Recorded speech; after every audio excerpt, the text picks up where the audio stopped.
And I want to welcome everybody here. I know some of you have heard of Mapworks, some of you haven't. So I'm going to change things up a little bit. I'm going to give you a couple of different PowerPoints, and I'm going to try to stay here because I know we're recording and I don't know if we have anybody online or not. Usually I'm a wanderer, so I'm going to really try to contain myself. But whoops, just to give you some background, how many of you have heard of Mapworks or worked with it before? Okay, a couple. So what is Mapworks and why are we using it here at Ferris? Mapworks it's a retention and student success platform. It helps us, it gives us a great opportunity to go out and look at students on a holistic view and work together to help them be successful. Why do we look for a system? Well, obviously retention. We know that in the past few years, this is what we're going to talk about, why we chose Mapworks and how it works and why it's important. We've been watching retention very closely. This is our fall to spring retention since 2000. We've kind of had a couple of spikes, but then it's plateaued. Our fall to fall retention's done the same thing. It's plateaued. So we're thinking retention, student success. What can we do differently? How can we interact with students? So we were out looking at some of the different softwares and programs that were used in by other colleges, and we chose Mapworks because we know retention is an institutional concern. We have limited resources.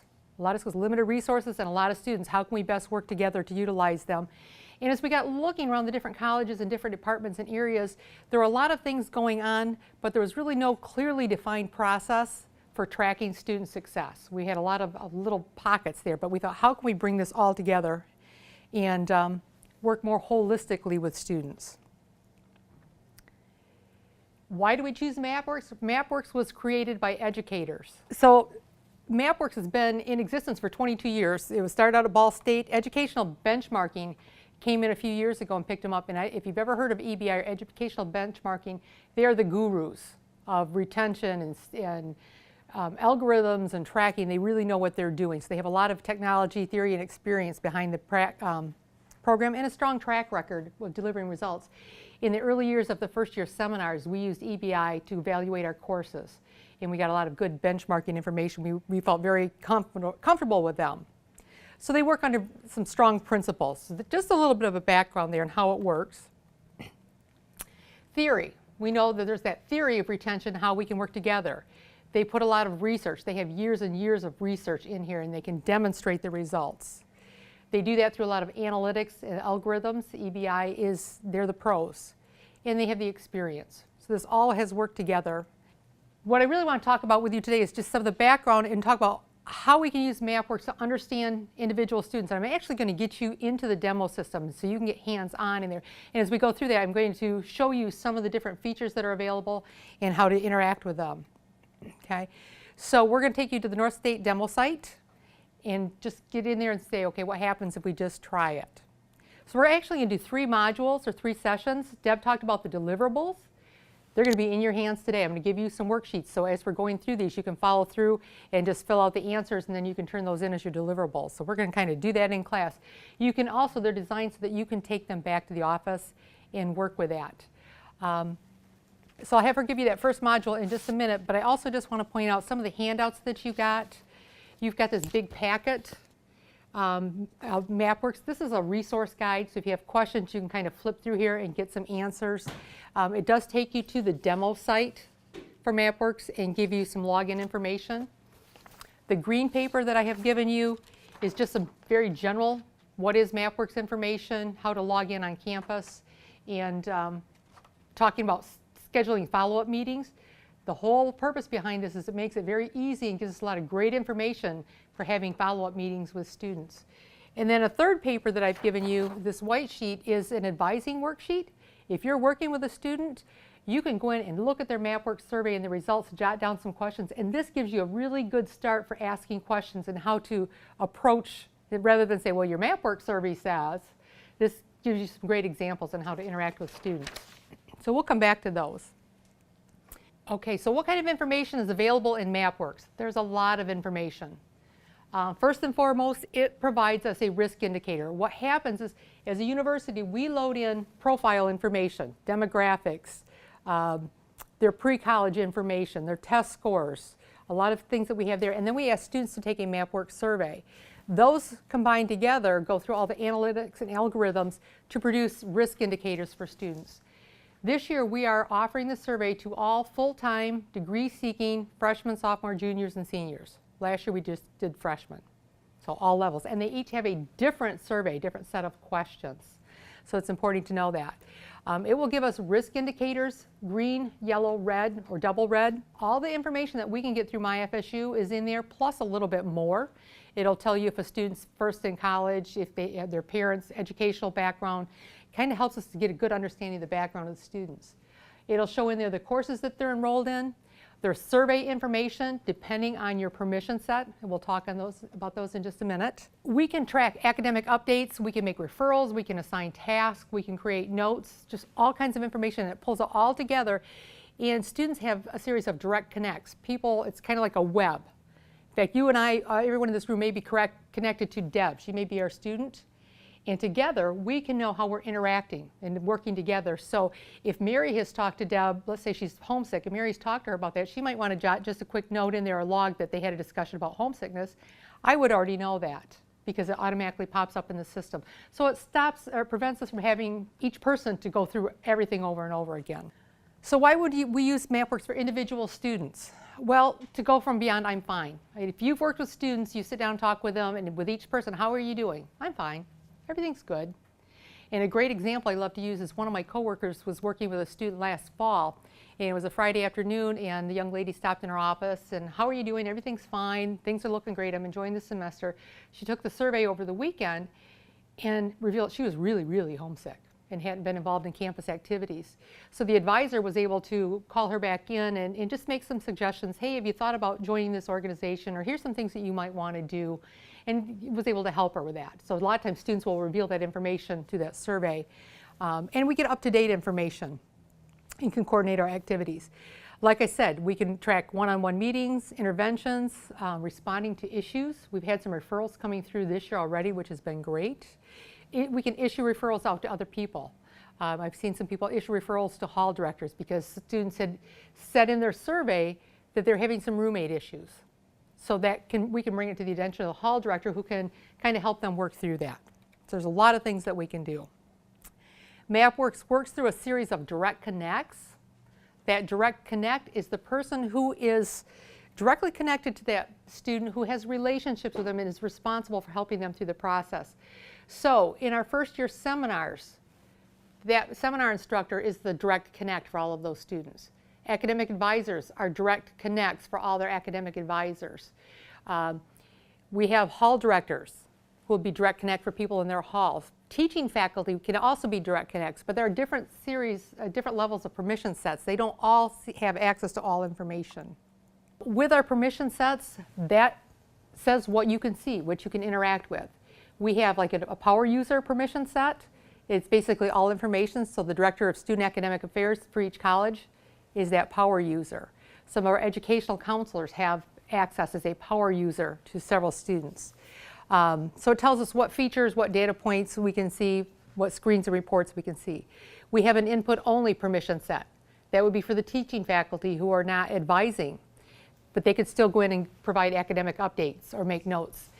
We actually have a permission set for RAs in the halls, and the only thing they can see is whether or not students in their hall have completed the survey. They cannot see any specific information. So as you go out there and look at direct connects for students, don't think everybody has access to everything. When we're looking at student information, there's 5 basic views. The first is talking points. If you only had 1 minute to sit down and get ready for a student or to talk about, see what's happening with them, I would go to the talking points. It gives you a chronological list of what's happening, any activities, any academic updates. It gives you a list of their strengths and weaknesses, and also provides information on how to start a conversation about those strengths and weaknesses. There's also a survey dashboard. This is my favorite. It's that visual display of the different success markers in the different areas and how their questions or their background information coded them. They may be yellow in some areas, green in others. There's information about the student. We already talked about that. Information that gives you their profile, who they're connected to. We can put in a student picture. Right now, we do not have student photos in the system, but we have the ability to do that, and I'm hoping that in the future we can. There's another view of their activity. Has there been any emails logged, phone conversations, any activity that's been logged will show up there. And then again, their academic updates. Midterm grades will come in there as academic updates. If a professor put in a note or concern that maybe somebody wasn't attending class, that would be in that student's academic updates. Okay? So we're actually going to take you into the system. I need you to go out to the web. And we're going to have you log in as Alex Advisor. You're going to pretend you're the advisor for first-year transfer students. I will walk you through it, but the step-by-step instructions are on there, and there's some places to take some notes. So we're going to go to North State University, which is our demo site. It'll be demo.map-works.com. No W's in there, just demo.map-works.com. When you get in there the first time, you'll see a login for students and faculty. On the faculty sides where you're going to log in, there should be a drop-down box there, and you want to choose Ferris State University from that drop-down box. And you only have to do that once today. Now, when you log into the live system at Ferris, you can do that by going in through MyFSU, and there's going to be a little icon that says Mapworks up by the email and org sync icons. You can go out through the web. You do it through a password and email. So, as Alex, your login is going to be alex@northstate2014.edu, and then your password will be 101-2014. And I think if you've got the updated worksheets on those Module 1, you should have that written in there already. If not, you may want to jot it down. So if you were to go into the back door to use our Mapworks system, you could go to mapworks.com, put in your Ferris email account, and then they would send you a password. It's not necessarily your Ferris password. And when you get in, you should see a page that looks something like this. This is your home page. So if you look at this for Alex, right off the bat on his home page, it's going to say Alex has 17 high priority students, no referrals, 20 students who've not responded. If you were in your page, these would be if you were live system, these would be students who are connected to you as direct connects. Okay. Other information that you'll see on this, if you look in the upper right corner, there's a student search. When you're looking for individual student information, that's one of the quickest places to go, right up in that right corner. You can search by first name, last name, you can put in an ID, you can put in their email address, and it'll give you a drop down of different students and things that are happening there. Okay. One thing you'll see here says My Calendar. I've left this in the training materials. Right now, we are not using the calendar function, but when we switch to the Microsoft 365, these two will speak together, the calendars will. So you could set it up, in Mapworks, you could set up, let's say Wednesday afternoons, you plan on meeting with students. You could open that time in your Mapworks calendar, and your students could go in and set their own appointments, which, yeah, really nice, really, really nice. So we just leave that in there as a tickler. You can also later on go in and get reports about your students and executive reports from this page. Okay. So, the second page of your handout there, first thing we're going to do is we're going to start doing some tasks. I would like you to look up a student, Hunter Owens. He's coming for your next advising appointment, and you want to talk to him about the most recent information. But notice also it gives you some things to talk about. So with his missing classes, maybe explore reasons for class absences, find out what's going on. Fall involvement, explore some lack of interest in campus involvement. So it gives you some great information, and it's always chronological, the most recent at the top. Okay? So we're going to move on to our next student, student number 2, who is Emily Basker. Emily Basker, B-A-S-K-E-R. She's a walk-in. And so you quickly are going to go in there and take a look. Why might she be coming to see you as a walk-in? If you go in there to those talking points, it's going to give you the strengths and the weaknesses. Okay, so I heard somebody say course difficulties. lack of involvement. Okay. Click on the tab that says Survey Dashboard for her. This gives you a visual of the different success markers. So from there, into the academics, we can say, oh, she's having some course difficulties, something's going on. You can drill down, depending on your permission set, you can drill down into those to find out how they answered specific questions. Okay. So if you look at her behaviors and activities, are looking pretty good, except she doesn't have any interest in student organization involvement. Well, is that because she's working? Is it because she's shy? We don't know, but it gives us an opportunity to start talking to students on a holistic view. And we'll put the most recent activities first. Now, I have to say, when you're in the demo site, you might see some crazy ones, because in early training, I got ahead of myself and had people actually logging stuff in there. So some of those are, you have to log, go all the way down to the bottom to see the activity by Lee Izzo. As opposed to the fall checkup or spring checkup, which you know is a survey, this is an academic update. Okay, so you can see all of those different types of things with her. Now, looking around, who else might want to help her? If you go to About the Student, the tab that says About the Student, in the lower right-hand side, you'll see a box like this. And if you click on all of her direct connect faculty and staff, that will show you everybody who's connected to that student. Now, I can tell you at Ferris, we don't have as many people connected as they do in the demo.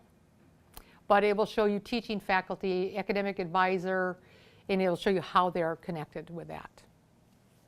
So with Emily, considering that she has these course difficulties, she may be feeling lack of involvement, who are some of her direct connect faculty or staff that may be able to help her?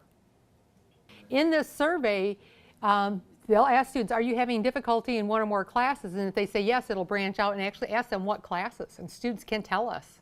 So right now, we've referred many students to the tutoring center for guess which subject? Math, yes. But it gives us that idea. I had one student, it was an upper level chemistry class. Not a tutor on hand, but we were able to help find a tutor for that student, yes. Yeah, the question is, where does the information come from? We load in the background information that we have from the student coupled with the survey information, all of the above. And that's why it's important to kind of look to see where those strengths and weaknesses are coming from. Okay. Some students can be coded now without even taking the survey. If they have low ACT scores, demographic background that may indicate struggles, they may be already coded red. So we kind of watch for that. That's a very good question. Okay, so with Emily, just take a couple minutes and look at the About the Student page just to see what other type of information is there for students. I just get so excited because this gives us so much more than we used to have. In our area, we used to, with our UNCP or conditional admit students, we would do 4, 8, and 12-week reports, but they basically said, is that student going to class? Are they turning in their assignments? How are they doing on tests? We know now if we wait until midterm, it's too late for some students. So this gives us an opportunity to go in now as students are answering the survey and share information and interact with them. Okay. One more task on this module. I'm going to have you look up another student. We're going to go to Aaron Dillman. And we want to see who had the most recent interaction with Aaron and what was it about. So the recent interactions, what tab would we want to go to? Okay. If you go to the Talking Points tab, it shows Select Activity. The Activity Page tab will show you all of the activities. And there again, your activities might look kind of weird because we got ahead of ourselves before. But if you're scrolling down there, there's some notes from Don Jackson, the commuter advisor. Just a good example of comments. I've had some people express concerns about comments and what you should put in, what you shouldn't put in. This does not speak with Banner, okay? But if we can remember, if we put in facts, not feelings, we should never be in trouble. Okay, if we just put in the facts. So this, Don Jackson talked about concerns about the fall transition survey. We can drill in, I'll show you a little bit later, how you can actually identify what you talked about and set appointment dates and tasks, all kinds of information. This next screen that I have up here, we're going to bypass today, but you can go in there and if you look at other students, you can see things like the survey. There's a dashboard comparison screen where you can say, okay, here's how they answered color-coded in the fall transition. how does that compare to the fall checkup? And it gives us a quick view. And this is such a robust system. There's so many bells and whistles, but our goal today is just kind of get into the basics of that. Okay. So basically, right now you've made it through that first session, an hour's worth of conference, okay? The very basics, looking up a student, understanding some of the information. So we're going to go into the next module. And what we're going to do here, we looked at understanding students. Now we're going to take a look at managing, coordinating, doing some communicating with individual students so we know how we can work together. We're going to talk about high priority students, the student tracking page, which is another way you can get a visual representation of all your students. We'll talk a little bit more about activity logs, setting follow-up dates, and issuing referrals. And there again, we'll have a couple more scenarios to work through. So how does Mapworks help you manage your work? I found this is making it a lot easier for me because I can quickly go in there and say, okay, here are the people I need to be focusing on now. They're high priority students. Nobody's interacted with them. I'm going to start there. Okay. I can quickly record activity, communicate with the other faculty and staff, get people involved. In our area, we're kind of calling it our full court press for success. We're really utilizing Mapworks and interacting with our advisors. And if you ever had those students who kind of go from person to person to person until they get what they want, or they can't get any help so they keep going until they can, this makes it easier for us because if we make that quick note in there, log that quick activity, we know who they've talked to. So it really works out really well. There's different faculty and staff roles, just like the different permission sets. I think it's important for you to know that there's the direct connects, the people connected with students, kind of makes that spider web of connections. The campus resource contact, that would be the power user. Pick me, I got that job. Just basically what that means is I'm the coordinator between Mapworks and getting things set up on campus. We also have a technical administrator, that's Vicki Doer right now, so we work closely with our tech support. And we have the advisors, all the different levels in between is from the power users to the input only users. In terms of activity, we can record contacts. That contact would be a phone call, not an email. An email is a contact, but it's a non-interaction contact. So maybe you had a conversation in the classroom or you had a group meeting or something like that. We can create notes, as much or as little as you want to put in there. We can make referrals. Right now we're still kind of working on a referral system. For a referral, that would infer that I would send a referral to Mary because the student needs help with technology, with the understanding that Mary or somebody in that office would reach out to that student to do that. So we're working on that here. We don't have a lot of referrals set up. Oops, backwards. Academic updates will be the course-related information. So those are the basic types of activity we can be working with. To back up one thing there, they can be private or public. Our default is for all the notes and activities to be private. But if there was something that you wanted to put in there for yourself, just to track for your own personal use, you could make that private. However, know that Vicki and I could still see that as the campus contacts, the main people. If you go to, and before I'm going to have you log out and re-log in a minute, but if you go from that faculty homepage, notice at the upper left, there's a student tracking tab. It's circled in green here. Okay. That's one of the things that you'll see. Down below that, it's going to tell you the information that you're tracking for that page, and there's different ways that we can do that. So again, we have 17 high priority students. Those are high risk students who've had no interactions logged. You could have more high risk, but these have had no interactions. Where's this going? So if you click on that student tracking page, and don't go there yet, okay? It's going to take you to a page like this. Always watch the list here so you know what you're seeing. If I were to go back a page, if I were to click on these 17 high priority students, I could click on view those students. It's going to filter out just those 17 students that are high priority. So it kind of makes it a more manageable section for us to work with. In the next row, it's going to give us some counts. So from that list, I have no low priority, no moderate priority students because I'm looking at just high priority. Okay.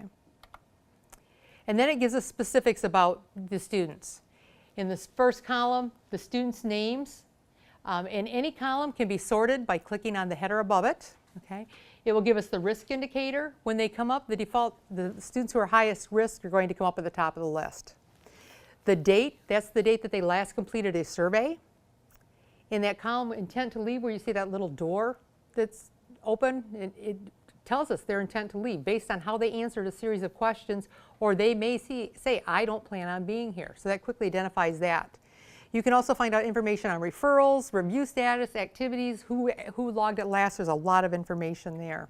One other thing I want to point out at the bottom of every page, this is really nice, no matter where you are, there's a list of help tips for that page and also a how-to video. So if you ever get hung up, you can pop it up there. EBI is excellent. They give us lots and lots of resources. Okay, so I'm going to have you sign out. If you go to the upper right-hand side, I'm going to have you sign out as Alex. And you're going to transform yourself to Fred, the first-year experience instructor. Okay. So you can ignore the top of this. You're already in the demo search or the demo site. You're already at Ferris. But your email, when you re-log in, you're going to be fred@northstate2014.edu. And there again, this should be on your Module 2 handout. If not, you might want to jot it in there. The password again will be 101-2014. Your first task is going to be how many high priority students do you have as Fred? This is where your number may be different. It's changed a little bit each day. When we set this up, it was 9, but it may be a little bit different. But that's your answer. High priority, again, are students who are high risk, no interactions logged. Okay, so let's think you've got 30 minutes between your appointments. You want to use that time to reach out to students who may need support. That's why we want to look at the high priority students and find out who they are. Okay. So task 2 on the high priority or the student tracking screen, high priority students, who's the first on your list and when did that student last have faculty staff activity? But as a hint, here's where you're going to look. You're going to have a high priority at the top. So the first student here is Carolyn. And then if you go over here to the right, you can find out the last date that activity was logged. If you logged an activity, it would change right now. It automatically updates all the time. In this center, you have the ability to set follow-up dates, a follow-up status. If you want to go back in and talk with that student, you can do that. Okay? And there's more than one way to do it, but the easiest way is just go in there and click where it says not set, and we'll go ahead and do that in a couple of minutes. And you can change that follow-up status. It's just a matter of clicking the date on the calendar. So what we're going to do now is I want you to practice logging an activity. So if you pull up a student, and it could be this student or any student that you choose, okay, and we're going to log a phone call for that student. So when you pull up the student's name and go to activities, if you would click on contact to log a contact, and once you're there, from the primary category, there's a drop-down that gives you all types of categories, whether it's an academic concern, personal issues, financial issues, whatever it may be. You don't have to use this, but it really helps those other people connected with that student if you have that primary category. So if you choose something from there, and then the select contact type. This is nice. This is where we can say what type of interaction we have. So there, once again, there's a drop down. Is it an in-person meeting or a phone conversation? And this instance, we want to log that it's a phone conversation. It may be as a message or email received. Here you can say you've received an email from the student. So that works really well. Notice non-interactions. Those would be emails, phone messages, social networking. Because those are not actually, we're not interacting with the students. We're sending information, but we're not really interacting with them. So click on the phone conversation. Oops. And then hit save.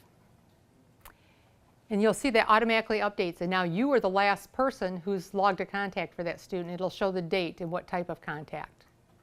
If you want to see on my list, let's say I want to send some log contact for Tyler Bartley. I can just click on that box next to his name, and above it where it says Manage Checked, you get the drop down, and that gives you all the different things that you can do. So then you can go in and log a contact, and then it will take you into to log the phone information. Another thing I want to show to you is if you're on this page, if you see over here where it says Log Activity, hover over that header where it says Log Activity. Gives you kind of information of what it's doing, or what's available in that column. And then if I go down to the student, I always forget that I'm on PowerPoint, not live, but if I were to go and click on log next to that student's name, you get that drop down. And you can do a quick log for that student, phone contact. So there's multiple ways of getting in there to do that. We're going to skip past the create a referral right now, but you can do the same thing. If you're going to do a referral for Sam Adams, when it's giving you the choice of people who to create that referral to, those are going to be the people or resources that are connected to that student. One thing I do want to point out, when you're doing a referral for a student, you can also click on names of people who are connected to that student. If you wanted the academic advisor to know that you sent out a referral, you can pop it in there and they'll be notified for that. When there's a referral, I've had some referrals come into me, I get a message in my Lotus Notes that says, you've gotten a referral through Mapworks. So it gives me the indicator to go out there and look at it, which is really cool. With referrals, do know that you have an option of saying yes or no, that it's been discussed with the student indicated an intent to leave, the referral issuer may be revealed to the student, or yes or no that it's a high priority concern. The default for these is no, but if you want to change that, you can do that. If you want to see your contact or referral, pop into the activity page for that student. So whoever that student was, click onto that. You can click on their name from the tracking page and go to the activity page, or you can look them up, either way. One of the things that you want to watch is over here, show less or show more. If you're not seeing a full message, click on that, or if it says show more, there may be more information there. If it's something that's done, you can mark it complete. You can add related activities. On the left where it says add related activity, if you did a follow-up, you might want to note it there. Now we're going to go on to task 6. Okay. I want you to go back to that tracking page, student tracking, and click on the top where it says name on top of the students column. Click on that to alphabetize it, and then who pops up as your first student on there. Because sometimes it is easier to look up students in alphabetical order. Not for me, because I have 8,000 connected to me. So we've kind of give you an idea. You can go through that tracking page. You can identify columns, change the follow-up status. It's all pretty easy. Logging contacts, creating referrals. It's really, really easy. I'm just going to zip through this next part really quickly. You'll have a third handout for your deliverables. There again, it's very specific, and we'll walk you through that. So I encourage you to get back into this demo site and take a look at it. 3 concepts. High priority students. There's some discussion with high priority students in who's most malleable. Some people say, work with your students who are coded yellow, because you may be more likely to be able to convince them or help them to stay. If you have a student who has a high intent to leave and they know that they're only here for a semester and they're transferring out, do we want to spend a lot of time convincing them to stay here? I would not work with them, but it helps us to prioritize that. And then non-respondents. Students who are non-respondents, when the survey closes September 30th, they will be coded as high risk. They're the students who aren't doing the homework. I'm just going to kind of walk you through this and not have you go through the login portion of it. But you want to watch high priority students. There again, no interaction contacts. Watch the list on top. Okay, if you're not seeing what you think you should be seeing, it may be because you have a different list here. You could be looking at all students, high priority students. I can't do the drop down here because it's on PowerPoint, but there's a lot of them that are built in. You can do a list of non-responders. You can do a list of first-year students. For those of you who have an FSUS class and advisees, you can create a real-time list. It's pretty easy to separate that and make your own real-time lists. Intent to leave is shown by that door, and with the little red circle on that. There again, if you were to look at your non-respondents and click on that view, now we're looking at just the non-responders. You can quickly know that you have 33 low priority, 4 moderate, 1 high, 2 very high. The most at risk are going to be up at the top. Just one more way of looking at that. So sorting, prioritizing is really easy. When you get some time, we're going to have you go in there, make some notes, practice with that a little bit, check out the different drop downs, take a look at the survey boxes. When you go in and look at the student's dashboard, remember you can drill down in there and see how they answered specifically on questions. And that may be very helpful for you. Just another tip is you're using this for advising, There again, we have this advising worksheet that's going to help you interact with students and give you some sample questions. But if you want to give them information or send information through Mapworks, they shared a tip with us at the conference last summer. Do it as a task. You can send an email to a student or a task, and either one's going to go to their Ferris email account. For those students who are responding to their email, they're going to be more likely to respond to a task, because the task you can set a deadline.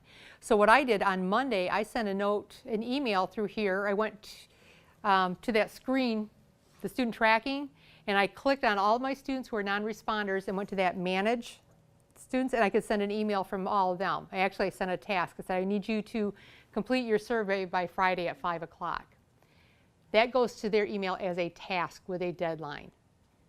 They're much more apt to respond. So it's just kind of one of those neat little tricks in doing that. Remember, full-time degree-seeking students are in there right now. We have the ability to set up groups. Right now, every first-year seminar course is a group. Every academic college is a group. We have honors set up as a group. I'm working with Latino Studies to set up a group there. So if you want to track some of your students as a group, let me know. We'll find ways that we can pull that in. The only thing that I ask is from your end, you have somebody in there that's saying, yep, we'll assign a person to go out there and help monitor them and work with them. And as far as reporting, we can slice and dice this thing in so many different ways. It is so cool. The reporting tells us right off the bat the 5 top issues that students are facing. And I can tell you right now from last year with freshmen, number 1 was homesickness, which makes sense in week 3. Financial, the ability to pay their finances, which makes sense because as freshmen, who's done all the paperwork for them? And now we're asking those questions. Test anxiety, the number of hours they plan on studying. There's that false sense that I can do this in 4 or 5 hours a week. I can't remember what the other one was. But it's nice because from our end, we can use this information to reach out to different resources on campus. And I went to Deb's area last year, said we've got a lot of test anxiety. How can we get more information out to students? The same with the financial aid. Financial aid is going into a lot of the FSUS classes now to help students understand, here's how you get scholarships, here's what you need to do to, get more money. So it works, it's win-win for all of us. Students do have a report where when they log in, they can get a PDF report. The first page is going to give them an infographic with social norms. Here's how things are charting out for you. Here's where you answered in comparison to other Ferris students. Then it will give them some specific information on each of the success markers, an opportunity to set some goals and working with their advisor. And then the last page is all of our campus resources. Many off-campus resources are listed there also. They can also do a flash version of this. They like the bells and whistles, and it's kind of cool. It gives them the dashboard and pictures and suggestions and tips from other students. So very, very interactive, very robust with students. So we'll be doing additional trainings a little bit later. Our goal now is just get people in and get them started and how to interact with this. Later on we'll show you how to do some filtering, how to pull some information for your groups. And if at any time you want help with that, please let me know. I love doing this stuff. So.